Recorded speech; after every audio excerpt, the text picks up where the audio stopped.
Hello everyone. देखो, most of segment complete हो चुके हैं। Geography, science and tech, environment and ecology and polity, ये सारी चीज़ें तो कंप्लीट हो चुकी हैं। लेकिन इकोनॉमिक्स के अपन ने हाथ नहीं लगाया इसकी टेस्ट सीरीज के। सिर्फ पीवाईक्यूज देखे थे यार, वो भी थोड़े बहुत देखे थे ऑनलाइन तो। लेकिन अब सोच रहे हैं कि थोड़ा बहुत टाइम बचा है, 2-4 पेपर हैं, टोटल 80 क्वेश्चन। 80 क्वेश्चन में भी ये समझ लो कि 20 क्वेश्चन तो करंट अफेयर्स के हैं, यानी 60 क्वेश्चन अपन इकोनॉमिक्स के करेंगे। और इसमें से मान के चलो 5 से 6 क्वेश्चन आप लोग के फंसेंगे। तो इन क्वेश्चंस को अपन सिर्फ रीडिंग लगाएंगे, और आप अच्छे तरीके से समझना चाहो तो आप समझ सकते हो। बट मेरे को इतने अच्छे तरीके से नहीं आती इकोनॉमिक्स, और ना मैंने इतने अच्छे तरीके से कभी पढ़ी है अभी। मतलब बेसिकली वैसे मैंने टीचर से पढ़ ली, बट रिकॉल नहीं किया, रिवीजन नहीं किया इस चीज़ का, तो वो बिल्कुल न्यू हो रखी है मेरे लिए। तो लास्ट टाइम बस इतना ही दिमाग में समझ में आ रहा है कि एक बार टेस्ट पेपर लगा लेते हैं। तो ये 4 पेपर हैं, 20-20 क्वेश्चन है, जिनमें से 15-15 क्वेश्चन इकोनॉमिक्स के हैं। तो करते हैं। फर्स्ट टेस्ट आता है इसका। फर्स्ट क्वेश्चन इसमें, मौद्रिक नीति के लिखतों के संबंध में निम्नलिखित कथनों पर विचार कीजिए। यानी मॉनेटरी पॉलिसी के बारे में पूछ रहा है। केंद्रीय बैंक बैंक दर में वृद्धि के द्वारा धन की आपूर्ति में वृद्धि कर सकता है। अगर वो बैंक की दर में वृद्धि कर देगा तो धन की आपूर्ति में वृद्धि होगी या कमी होगी? कमी होगी यार। केंद्रीय बैंक जनता से प्रतिभूति क्रय के द्वारा धन की आपूर्ति में वृद्धि कर सकता है। प्रतिभूति क्रय, ये स्टेटमेंट तो सही लग रहा है।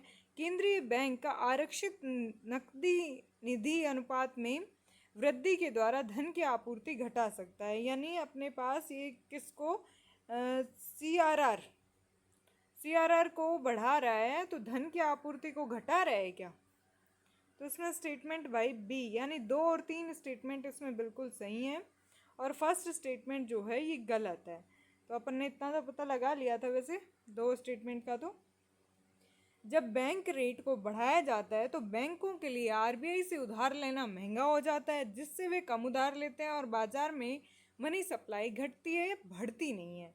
नेक्स्ट स्टेटमेंट था, the central bank can increase the money supply bye purchasing securities from the public. ये बात बिल्कुल सही है, क्योंकि जब आरबीआई सिक्योरिटीज़ खरीदता है तो बाजार में पैसा डालेगा, पैसा डालेगा तो क्या बढ़ेगी भाई? मनी सप्लाई बढ़ेगी। ओपन मार्केट ऑपरेशन का ये हिस्सा है। फिर उसके बाद थर्ड क्या था, the central bank can decrease the money supply by increasing the cash reserve ratio. ये स्टेटमेंट बिल्कुल सही है कि जब सीआरआर को बढ़ाया जाता है तो बैंकों द्वारा ज़्यादा राशि आरबीआई के पास जमा रखनी पड़ती है। यानी आरबीआई के पास बैंक ज़्यादा राशि जमा रखेंगे, जिससे कम ऋण दे पाते हैं। अब भाई मान लो किसी ने यहाँ पे 100 रुपये जमा कराए हैं, अगर इनमें से 10 रुपये अगर आरबीआई को जमा जमा कराने पड़े इसको, तो अपने पास ये 90 रुपये ही हैं जो दूसरों को ऋण दे सकता है, तो ऋण देने के लिए कम बच जाएंगे। तो फिर इससे मनी सप्लाई भी घटेगी। तो कैश रिजर्व रेशियो बढ़ाया जाता है तो अपने पास मनी सप्लाई क्या होती है? घटती है। नेक्स्ट क्वेश्चन आता है, निम्नलिखित में से कौन सा भारत की विदेश व्यापार नीति 2023 के खंभों में से एक नहीं है? एमएफएन यानी सर्वाधिक पसंदीदा राष्ट्र का विस्तार, सहभागिता के माध्यम से निर्यात प्रोत्साहन या कारोबारी सुगमता, उभरते क्षेत्र स्कॉमेट नीति की सुव्यवस्थित करना। तो भाई भारत की विदेश व्यापार नीति 2023 के स्तंभों में से कौन सा नहीं है भाई? यार इसमें स्टेटमेंट फर्स्ट है जो एमएफएन सर्वाधिक पसंदीदा राष्ट्र का विस्तार है, ये बिल्कुल गलत बात है, ये इसमें नहीं है। ठीक है, ओके। देखो, विदेश व्यापार नीति 2023, इसमें 31 मार्च 2023 को केंद्रीय वाणिज्य और उद्योग मंत्री श्री पीयूष गोयल द्वारा नई दिल्ली में पेश की गई थी। नीति का प्रमुख दृष्टिकोण 4 स्तंभों पर आधारित था: छूट के लिए प्रोत्साहन, निर्यातकों, राज्यों, जिलों, भारतीय मिशनों के साथ सहभागिता के माध्यम से निर्यात को बढ़ावा देना, कारोबार को सुगम बनाना, लेन देन की लागत में कमी, और ई पहलों। उभरते क्षेत्र ई कॉमर्स जिलों को निर्यात केंद्र के रूप में विकसित करना, स्कॉमेट नीति को सुव्यवस्थित करना, इसमें स्कॉमेट के तहत दोहरे उपयोग वाले उच्च स्तर के प्रौद्योगिकी सामान जैसे उभरते क्षेत्रों ई कॉमर्स निर्यात की सुविधा निर्यात प्रोत्साहन के लिए राज्यों और जिलों के साथ सहयोग पर जोर दिया गया है। नई एफटीपी में निर्यातकों के लिए पुराने लंबित प्राधिकारों को बंद करने और नई सिरे से शुरू करने के लिए एक बार की माफ़ी योजना शुरू की गई है। एफटीपी 2023 निर्यात उत्कृष्ट शहर योजना के माध्यम से नए शहरों और स्टेटस होल्डर योजना के माध्यम से निर्यातकों की पहचान को प्रोत्साहित करती है। तो स्कॉमेट क्या है भाई? Special chemical organism material equipment and technology. SCOMET नीति भारत सरकार की एक नियामक व्यवस्था रेगुलेटरी फ्रेमवर्क है जो उन सामग्रियों तकनीकों और उत्पादों के निर्यात को नियंत्रित करती है जिन्हें दोहरे उपयोग ड्यूअल यूज आइटम के लिए प्रयोग किया जा सकता है, यानी नागरिक सैन्य दोनों उद्देश्यों के लिए जिनका उपयोग रासायनिक जैविक और रेडियोलॉजिकल या परमाणु हथियारों के निर्माण में किया जा सकता है।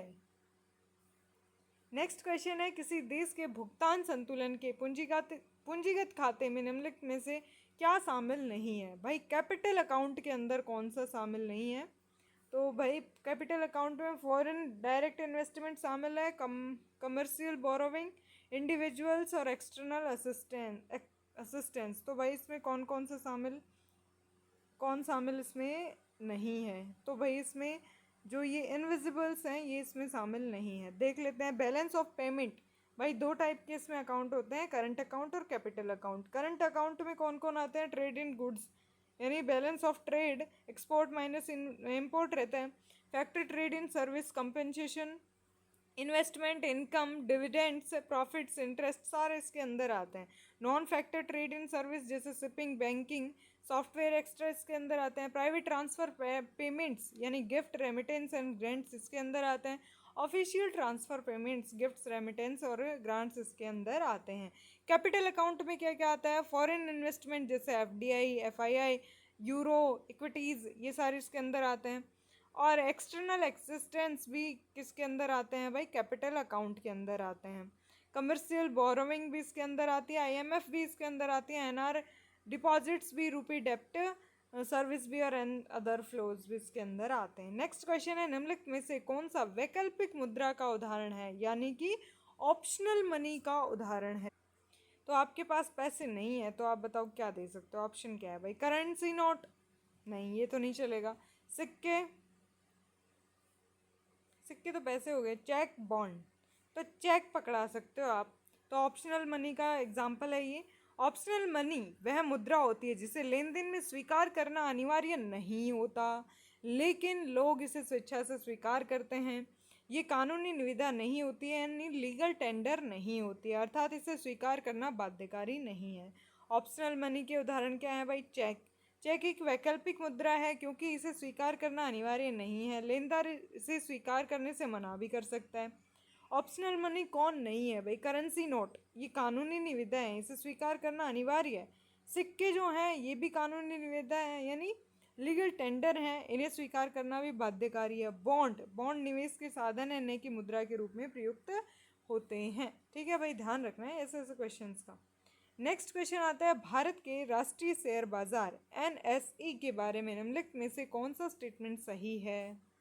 तो राष्ट्रीय शेयर बाजार के बारे में पूछ रहा है। इसकी स्थापना 1990 में की गई थी क्या शेयर बाजार की?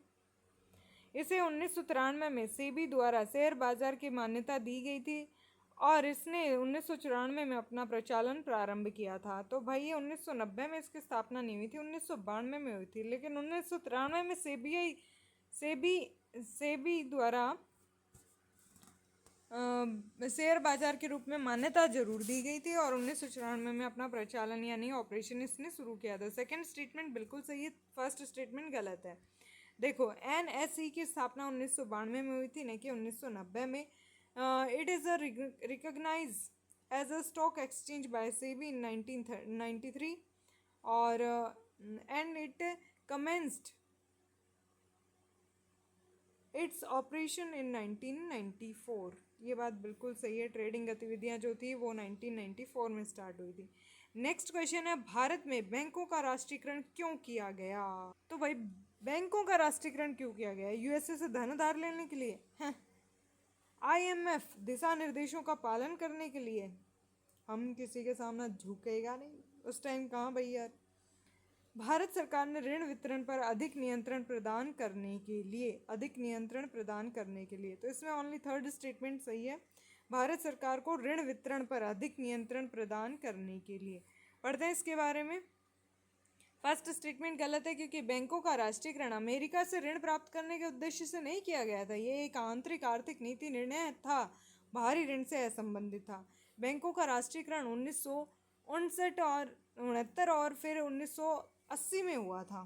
ठीक है, यह IMF के दिशा निर्देशों के तहत नहीं बल्कि देश में समाजवादी आर्थिक नीतियों के तहत किया गया था। राष्ट्रीयकरण का मुख्य उद्देश्य क्या था भाई? बैंकिंग सेवाओं को ग्रामीण सेवाओं तक पहुंचाना था। कृषि, लघु उद्योग, गरीब वर्ग को क्रेडिट की सुविधा उपलब्ध करानी थी और सरकार को क्रेडिट डिलीवरी का नियंत्रण देना था। ठीक है भाई, थर्ड स्टेटमेंट सही है। नेक्स्ट क्वेश्चन है, एक भारतीय व्यापारी ब्रिटिश कार कंपनी में शेयर खरीदता है, वह लेन देन किस में प्रदर्शित करेगा? व्यापार संतुलन में किंतु भुगतान संतुलन में नहीं, भुगतान संतुलन में किंतु व्यापार संतुलन में नहीं, भुगतान संतुलन में और व्यापार संतुलन दोनों में, न कि भुगतान संतुलन में न व्यापार संतुलन में। तो भारतीय व्यापार ब्रिटिश कार कंपनी में शेयर खरीदता है, तो भाई ये बैलेंस ऑफ पेमेंट में तो हेल्प करेगा, लेन देन में ये तो प्रदर्शित करेगा, लेकिन व्यापार संतुलन में ये हेल्प नहीं करेगा।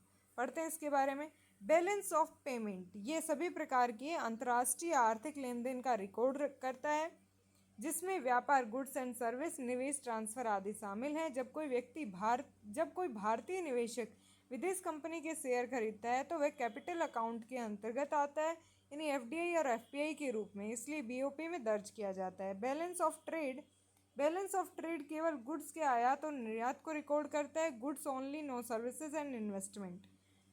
शेयर खरीदने का लेन देन इसमें नहीं आता है। ओके, नेक्स्ट क्वेश्चन है, यदि RBI द्वारा आरक्षित नकदी निधि अनुपात घटाया जाता है तो अर्थव्यवस्था में मुद्रा की आपूर्ति अपरिवर्तित रहेगी, घट जाएगी या वृद्धि हो जाएगी, या फिर स्पष्ट प्रभाव पड़ेगा? RBI द्वारा आरक्षित नकदी निधि अनुपात घटाया जाए, यानी कैश रिजर्व रेशो घटाया जाएगा, तो फिर अपने पास यार ये पूछ रहा है कि मुद्रा की आपूर्ति तो बढ़ जाएगी ना यार उस टाइम, तो सही बात है। देखो, CRR जो है ये बढ़ाया जाए, ये न्यूनतम नगद राशि होती है जो बैंकों को RBI के पास अनिवार्य रूप से जमा करानी होती है। यह राशि बैंकों के उधार देने योग्य फंड को सीमित करती है। अगर RBI CRR को कम करता है तो क्या होगा? बैंकों को RBI के पास कम नगद जमा कराना पड़ेगा, जिससे उनके उधार देने की अधिक धन उपलब्ध हो जाएगा। इससे बाजार में मनी सप्लाई बढ़ेगी। ओके, CRR घटाने से अर्थव्यवस्था में मुद्रा की आपूर्ति बढ़ती है। नेक्स्ट क्वेश्चन आता है, संकुचित मुद्रा की परिभाषा में निम्नलिखित में से क्या क्या शामिल है भाई? संकुचित मुद्रा की परिभाषा में निम्नलिखित में से क्या क्या शामिल है? जनता के पास मुद्रा, मांग जमा, और भारतीय रिजर्व बैंक के पास अन्य जमा, और भारतीय रिजर्व बैंक के पास बैंकर का जमा। तो यानी नैरो मनी के अंदर कौन कौन से आ रहे हैं? पढ़ते हैं यार इसके बारे में। ये बहुत ही इम्पोर्टेंट कॉन्सेप्ट है, डेफिनेटली क्वेश्चन आएगा ही आएगा। इसके अंदर 3 इंक्लूडेड हैं भाई, जनता के पास मुद्रा, मांग जमा, और रिजर्व बैंक के पास अन्य जमा। ये सारी की सारी किसके अंदर आती है? नैरो मनी के अंदर। पढ़ते हैं इसके बारे में। देखो भाई, संकीर्ण मुद्रा जो है इसमें M1 M2, व्यापक मुद्रा में M3 और M4 आते हैं। तरलता का जो फ्लो है वो क्या रहता है भाई? M1, फिर M2, फिर M3 और M4। M4 में सबसे कम। फिर मात्रा सबसे ज़्यादा किसके पास रहती है? M4 के पास। M3 क्या होती है? ये समग्र मुद्रा आपूर्ति सबसे अधिक इस्तेमाल किया जाने वाला उपाय है। मुद्रा गुणक क्या होता है? M3/0, M0। कैसे याद रखोगे यार इसको? मुद्रा गुणक 3/0। ठीक है यार। देखो, M1 जो होता है ये जनता के पास नकदी, बैंक के पास जमा और RBI के पास अन्य जमा होती है भाई, पैसा ही पैसा होता है। फिर M2 क्या होता है? जनता के पास नकदी, बैंक के पास जमा, डाकघर के पास मांग जमा और RBI के पास अन्य जमा। इसमें डाकघर के पास भी अन्य जमा वो मांग जमा होती है वो भी इसमें इंक्लूडेड होती है।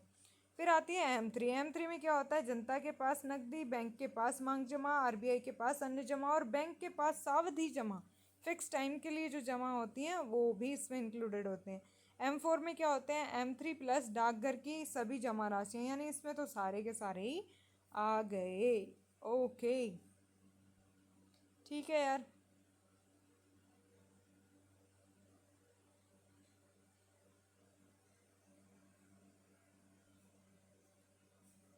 पढ़ते हैं नेक्स्ट क्वेश्चन। सरकार की निम्नलिखित किन किन कार्यवाहियों से अर्थव्यवस्था में मुद्रा की आपूर्ति में कमी आएगी। यानी मुद्रा की आपूर्ति में कमी किससे हो रही है, केंद्रीय बैंक द्वारा जनता से राजकोष बिलों की खरीद करना, या केंद्रीय बैंकों द्वारा जनता को राजकोष बिलों की बिक्री करना, या केंद्रीय बैंक द्वारा विदेशी मुद्रा की बिक्री करना, या केंद्रीय बैंक द्वारा विदेशी मुद्रा की खरीद करना। तो मुद्रा की आपूर्ति में कमी को पूछ रहा है ये। तो आपूर्ति में कमी, तो केंद्रीय बैंक द्वारा जनता को राजकोष बिलों की बिक्री कर दिया जाए तो मुद्रा की आपूर्ति में कमी आएगी, और केंद्रीय बैंक द्वारा विदेशी मुद्रा की बिक्री कर दी जाए तो भी मुद्रा में कमी आएगी। तो ये इसमें थर्ड स्टेटमेंट बिल्कुल सही है। पढ़ते हैं इसके बारे में। देखो भाई, फर्स्ट स्टेटमेंट गलत क्यों है, क्योंकि जब केंद्रीय बैंक जनता से ट्रेजरी बिल खरीदता है तो जनता को पैसा देता है, जिससे मनी सप्लाई बढ़ती है, घटती नहीं है। ओके, ट्रेजरी बिल जब सरकार मतलब जब जनता को देता है तो फिर वो मनी सप्लाई बढ़ती है, पैसा देता है उसको। फिर उसके बाद जब केंद्रीय बैंक ट्रेजरी बिल जनता को बेचता है तो पैसा खींच लेता है, बात बिल्कुल सही है, और मनी सप्लाई क्या होगी, घटेगी इससे। फिर थर्ड स्टेटमेंट है कि जब केंद्रीय बैंक विदेशी मुद्रा बेचता है तो बदले में रुपए की मांग होती है, जिससे आरबीआई बाजार में रुपया खींच लेता है और मनी सप्लाई घटती है। फिर फोर्थ स्टेटमेंट गलत क्यों था, क्योंकि जब आरबीआई विदेशी मुद्रा खरीदता है तो बाजार में रुपया डालता है और मनी सप्लाई बढ़ती है। वाह यार, कितना सही कॉन्सेप्ट है यार, है तो ठीक ठाक है यार इकोनॉमिक्स, है ना। ऐसे ही डर फोबिया बना रखा है मैंने तो। नेक्स्ट क्वेश्चन है, यदि लोग मुद्रा को हाथ में अधिक रखना और जमा कम करना शुरू कर देंगे तो अर्थव्यवस्था पर क्या प्रभाव पड़ेगा। तो क्या प्रभाव पड़ेगा, मुद्रा गुणक कम हो जाएगा भाई, यही बात होगी, बी स्टेटमेंट सही होगा। Wow nice. देखो यार, ये कॉन्सेप्ट तो बिल्कुल देसी लैंग्वेज में है, मतलब बेसिक जिंदगी के हिस्सा हैं ये तो अपने। मनी मल्टीप्लायर, जब लोग बैंकों में कम जमा करते हैं तो बैंकों के पास उधार देने के लिए कम राशि होती है, जिससे बैंकों द्वारा क्रेडिट सृजन घटता है और परिणाम स्वरूप मनी मल्टीप्लायर कम हो जाता है। नगद होल्डिंग बढ़ने से बैंक जमा घटती है, इससे मुद्रा गुणक कम हो जाता है, बात बिल्कुल सही है। नेक्स्ट क्वेश्चन है, गैर बैंकिंग कंपनियां एनबीएफसीज के बारे में कौन सा स्टेटमेंट सही नहीं है। भाई, एनबीएफसीज मांग जमा स्वीकार नहीं कर सकती हैं, एनबीएफसीज ऋण नहीं दे सकती हैं, एनबीएफसीज अपने नाम पर आर्हित जो चेक जारी नहीं कर सकती हैं, एनबीएफसीज निक्षेप बीमा और प्रत्येक गारंटी निगम की निक्षेप बीमा सुविधा प्रस्तावित नहीं कर सकती हैं, डिपॉजिट इंश्योरेंस और क्रेडिट गारंटी कॉरपोरेशन ये फैसिलिटीज़ प्रोवाइड नहीं कर सकती हैं। आई थिंक डी, नहीं सॉरी यार, बी है इसमें, ऋण नहीं दे सकती हैं भाई एनबीएफसीज, गैर बैंकिंग वित्तीय कंपनियां। पढ़ते हैं इसके बारे में। एनबीएफसीज डिमांड डिपॉजिट यानी जैसे कि चालू खाता और बचत खाता स्वीकार नहीं कर सकते हैं, ये बात बिल्कुल सही है। एनबीएफसीज का मुख्य कार्य लोन और एडवांस देना है, वे हाउसिंग, कंज्यूमर ड्यूरेबल्स और वाहन इंफ्रास्ट्रक्चर आदि में लोन देते हैं। ठीक है भाई, एनबीएफसीज बैंकिंग संस्था नहीं है, वे केवल श्रम चेक जारी नहीं कर सकते हैं जैसे बैंक करते हैं, ये बात भी सही है। और ये जो deposit insurance and credit guarantee corporation के तहत केवल बैंकों की जमा राशि सीमित होती है, एनबीएफसीज की नहीं।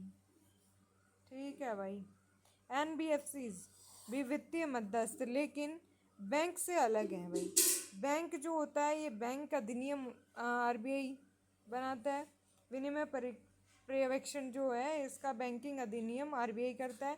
एनबीएफसीज में कंपनी अलग अलग एनबीएफसी के अलग अलग पर्यवेक्षी निकाय बनाती है। आईआरडीएआई बीमा कंपनियां, सेबी म्यूचुअल फंड जमा की स्वीकृति भाई समय और मांग जमा स्वीकार करता है, भुगतान बैंक केवल मांग जमा करता है। फिर उसके बाद एनबीएफसीज में वे केवल सावधि जमा ले सकते हैं। डीआईसीजीसी के तहत बीमा, ये हाँ इसमें हो सकता है बैंक में, लेकिन इसमें एनबीएफसीज में नहीं हो सकता। Cheque book, credit card, debit card जारी करना बैंक कर सकता है, लेकिन एनबीएफसीज नहीं कर सकती हैं। सीआरआरआई, एसएलआर ये लागू कर सकते हैं बैंक तो, लेकिन एसएलआर केवल जमा लेने वाली एनबीएफसीज के लिए हैं, बाकी नहीं। एनबीएफसीज के विनिमय, आवास क्षेत्र क्या होता है? एनएचबी, बीमा, भारतीय बीमा विनियामक और विकास प्राधिकरण, पेंशन फंड विनियामक और विकास प्राधिकरण, स्टॉक मार्केट, सेबी। एनबीएफसीज क्या होती है? जमा स्वीकार करने वाली आरबीआई होती है। इसमें चिट फंड्स, राज्य रजिस्ट्रार, निधि कंपनियां, कॉरपोरेट मामलों का मंत्रालय होते हैं। भाई जो भी है पता नहीं यार, देख लेना। नेक्स्ट क्वेश्चन आता है, निम्नलिखित बाजारों पर विचार कीजिए। सरकारी बॉन्ड बाजार, शीघ्रावधि द्रव्य बाजार, कॉल मनी मार्केट और कोष पत्र बाजार यानी treasury bill market, stock market. अब पूंजी बाजार में उपयुक्त में से कितने शामिल है? अब तो पूंजी बाजार में, अरे यार पूंजी बाजार में उपयुक्त में से कितने शामिल हैं यार? तो पूंजी बाजार में कॉल मनी मार्केट और ट्रेजरी बिल तो शामिल नहीं है, स्टॉक मार्केट और सरकारी बॉन्ड बाजार इसमें शामिल है। पढ़ते हैं इसके बारे में। कैपिटल मार्केट वे बाजार होते हैं जहां लंबी अवधि के लिए वित्तीय साधनों की खरीद बिक्री होती है, जैसे कि share, debentures, government bonds. Money market में वे बाजार होते हैं जो अल्पकालिक साधनों का लेन देन करते हैं, जैसे treasury bill, call money market and commercial papers. दिए गए विकल्पों का विश्लेषण करें तो गवर्नमेंट बॉन्ड मार्केट्स जो होते हैं ये कैपिटल मार्केट होते हैं, कॉल मनी मार्केट होते हैं, treasury bill market money market होते हैं, स्टॉक मार्केट कैपिटल मार्केट होते हैं। तो इसलिए आंसर अपना 1 और 4 आया। ठीक है भाई। नेक्स्ट क्वेश्चन है, भारत के संदर्भ में मुद्रा संकट के जोखिम को कम करने के लिए निम्नलिखित में से किन कारकों का योगदान है? भाई भारत के आईटी सेक्टर के विदेशी मुद्रा अर्जन का, सरकारी व्यय के बढ़ने का, विदेशस्थ भारतीयों द्वारा भेजे गए धन का। तो भाई योगदान तो ये फर्स्ट है, इसमें थर्ड भी है, फर्स्ट और थर्ड है यार, सेकंड नहीं है। पढ़ते हैं इसके बारे में। देखो, भारत का आईटी क्षेत्र बड़ी मात्रा में विदेशी मुद्रा, डॉलर आदि अर्जित करता है। इससे भारत के विदेशी मुद्रा भंडार में वृद्धि होती है और करेंसी संकट में सुरक्षा देता है। भैया सरकारी खर्च में वृद्धि के अक्सर राजकोषीय घाटा बढ़ता है और विदेशी मुद्रा का आयात बढ़ता है। ये करेंसी संकट को और बढ़ा सकता है, कम नहीं कर सकता है। भाई रेमिटेंस फॉर इंडियन अब्रॉड, ये भाई ये स्टेटमेंट सही है, क्योंकि विदेशों में कार्यरत भारतीय भारत में रेमिटेंस भेजते हैं, जिससे विदेशी मुद्रा भंडार में वृद्धि होती है, करेंसी संकट से निपटने में मदद मिलती है। ठीक है भाई, 1 और 3 इसका आंसर आएगा। नेक्स्ट क्वेश्चन है, भारतीय रुपए की गिरावट रोकने के लिए निम्नलिखित में से कौन सा एक सरकार भारतीय रिजर्व बैंक द्वारा किया जाने वाला सर्वाधिक संभावित उपाय नहीं है? गैर जरूरी वस्तुओं के आयात पर नियंत्रण और निर्यात को प्रोत्साहन, ये तो सही है। भारतीय उधारकर्ताओं को रुपये मूल्य वर्ग के मसाला बॉन्ड जारी करने के लिए प्रोत्साहित करना, ये भी सही है। विदेशी वाणिज्य उधारी से संबंधित दशाओं को आसान बनाना, ये थोड़ा गलत लग रहा है। एक प्रसरणशील मौद्रिक नीति का अनुसरण करना, ये स्टेटमेंट भी सही है। अरे यार इसमें डी गलत है यार, एक प्रसरणशील मौद्रिक नीति का अनुसरण करना। पढ़ते हैं इसके बारे में। देखो, इससे मुद्रा की मांग घटती है। देखो ये क्या बोल रहा है, curbing imports of non-essential goods and promoting exports। इससे मुद्रा की मांग घटती है और विदेशी मुद्रा का प्रभाव बढ़ता है, जिससे रुपया मजबूत होता है। फिर encouraging Indian borrowers to issue rupee denominated masala bonds, तो विदेशी निवेशक जब मसाला बॉन्ड में निवेश करते हैं तो भारत में विदेशी मुद्रा आती है और रुपया मजबूत होता है।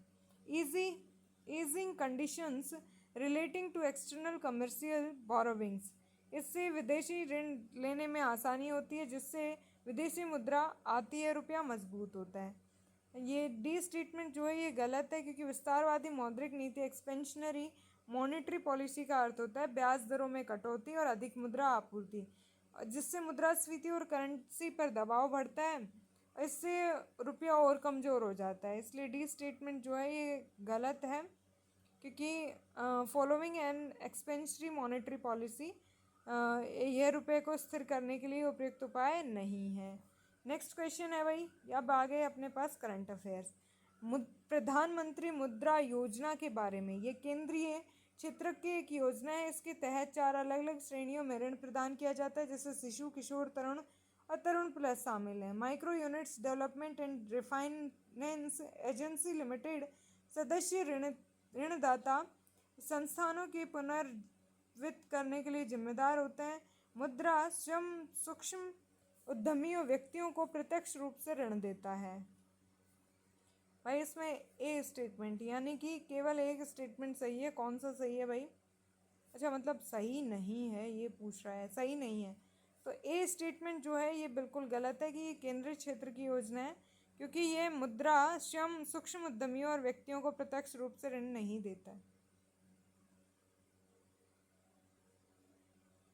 केवल ए है, इसका आंसर ए है, केवल एक। अच्छा, मतलब फोर्थ स्टेटमेंट इसका सही नहीं है यार, केंद्रीय है ये, लेकिन ये जो मुद्रा है स्वयं सूक्ष्म उद्यमियों और व्यक्तियों को प्रत्यक्ष रूप से ऋण देता है, ये बात बिल्कुल गलत है, ये ऐसा नहीं है यार। एक बार इसको वापस से पढ़ना। प्रधानमंत्री मुद्रा योजना जो है ये केंद्रीय क्षेत्र की योजना है। इसके तहत 4 अलग अलग श्रेणियों में ऋण प्रदान किया जाता है, शिशु, किशोर, तरुण, तरुण प्लस।